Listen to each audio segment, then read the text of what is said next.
정부가 지난주 발표한 부동산 대책 이후 집주인들이 오를 세금을 임대료에 미리 반영하려는 움직임이 보이자 정부가 임대차 3법을 소급 적용하겠다는 의지를 재확인했습니다.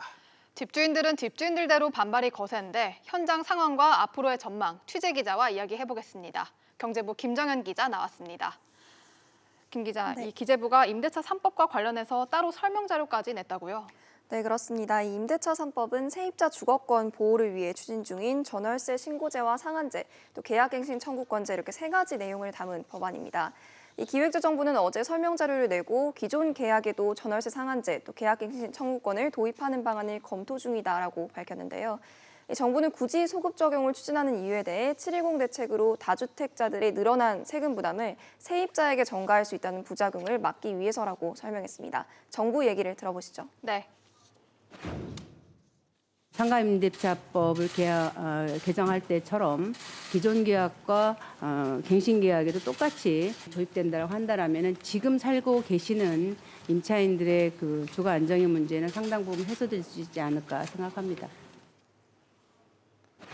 네, 만약에 이 임대차 3법이 소급 적용이 실제로 된다면 아직 법안 내용이 확정되지는 않았습니다만 어떻게 되는 겁니까? 네, 여당 의원들이 내놓은 주택임대차보호법 개정안은 이 계약 기간은 4년 이상이 보장되고 또 임대료는 5%까지만 인상을 허용한다는 내용을 담고 있습니다. 이 정부와 여당은 이달 임시국회에서 이 법을 처리하겠다는 입장인데요. 마냥 소급 적용을 하는 것으로 법이 만들어지면 당장 다음 달부터 시행되고 또 이렇게 되면 9월에 2년짜리 기존 계약이 끝날 경우 이 세입자는 전월세 계약을 2년 더 늘려달라고 요구할 수 있고 또 임대료는 5% 이내로 오르게 됩니다.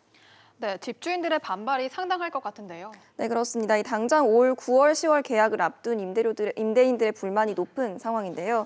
이미 세입자와 전세금을 법이 정한 금액 이상으로 올려서 계약을 연장하기로 합의했는데 갑자기 법이 바뀌면서 기존 약속을 강제로 뒤집게 됐다는 겁니다. 청와대 국민청원 게시판에는 임대차 3법 소급 적용이 부당하다는 취지의 게시글이 이어지고 있습니다. 그런데 모든 법안은 구멍이 있는 법이라 이거 피하는 방법들이 나올 수도 있을 것 같은데 어떤 방법이 좀 예상이 됩니까? 네, 아무래도 법 통과 전에 임대차 계약이 끝나는 경우에는 이 보증금을 크게 올려서 재계약을 했거나 할 것으로 보이고요.